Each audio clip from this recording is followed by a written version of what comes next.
আজকে আমি যে ভিডিওটি আলোচনা করব সেটি হলো ঢাকা মিরপুর থেকে এক ভাইয়া জানতে চেয়েছেন, আলেমা আপু, কি বলবো লজ্জার কথা, আমার চাহিদা খুব বেশি।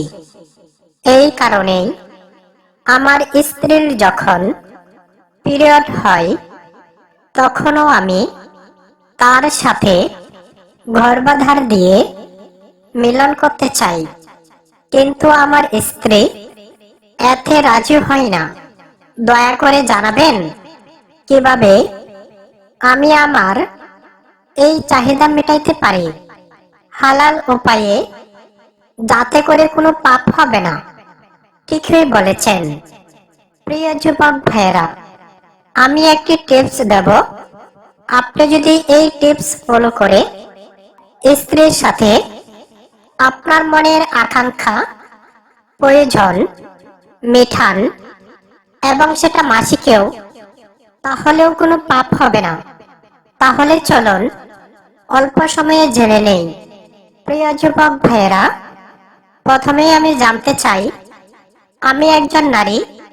আমি তত বেশি গুছিয়ে কথা বলতে পারি না, আর আমার বয়স তত বেশি সুন্দরও না। তারপরেও আমি চেষ্টা করি আপনাদের জন্য কিছু করার জন্য। তাই দয়া করে আমাকে কেউ বাজেভাবে নেবেন না।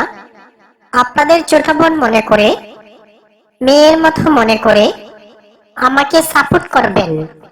তো আমি আর কথা না বাড়িয়ে মূল প্রসঙ্গে চলে যাচ্ছি। প্রথমে বলতে চাই, আপনার স্ত্রীর পিরিয়ডের সময় গর্ভধার দিয়ে সহবাস করা হারাম।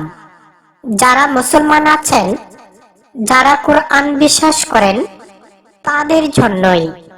কেননা অনেক মূর্খ পুরুষেরা মনে করেন পিরিয়ডের সময় স্ত্রীর সাথে মিলন করলে দ্বিগুণ আনন্দ পাওয়া যায়।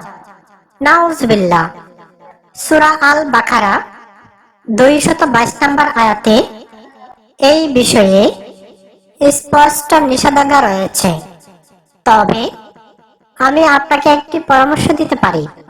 যদি আপনাদের ভালো লাগে তাহলে আমার পরামর্শটি গ্রহণ করবেন। তবে এতে করে দুজনেই আনন্দ পাবেন এবং কোনো গুনাহ হবে না। কেননা স্বামী স্ত্রীর মধ্যে সবকিছুই বৈধ। স্বামী তার স্ত্রীকে যেভাবে ইচ্ছে ব্যবহার করতে পারবে, আবার স্ত্রী চাইলেও যেভাবে ইচ্ছে স্বামী স্ত্রী যেভাবে সুখ পা সেই পদ্ধতি ব্যবহার করতে পারবে। তবে এই ক্ষেত্রে অনেক বেশি জোরাজুরি করে এই কাজ করা যাবে না। তো প্রিয় যুবক ভাইয়েরা, পিরিয়ডের সময় স্ত্রীর গর্ভধার দিয়ে এটি করা যাবে না। এই ক্ষেত্রে স্ত্রী যদি চায় তার বুকের মধ্যে যে দুইটা জিনিস আছে, সেই দুইটা জিনিস দুই হাতে চেপে ধরে এবং স্বামী সেখানে অল্প নারকেলি তেল ব্যবহার করে তার কাজ করতে পারে। এতে করে দুজনেই চরম তৃপ্তি পাবেন। আশা করি এই পদ্ধতিটি আপনারা ব্যবহার করতে পারেন। তারপরেও পিরিয়ডের সময় গর্ভধার দিয়ে করা যাবে না। প্রিয় মা ও বোনেরা, লজ্জা করবেন না। স্বামী স্ত্রীর সুখ আল্লাহ তাআলার নিয়ামত।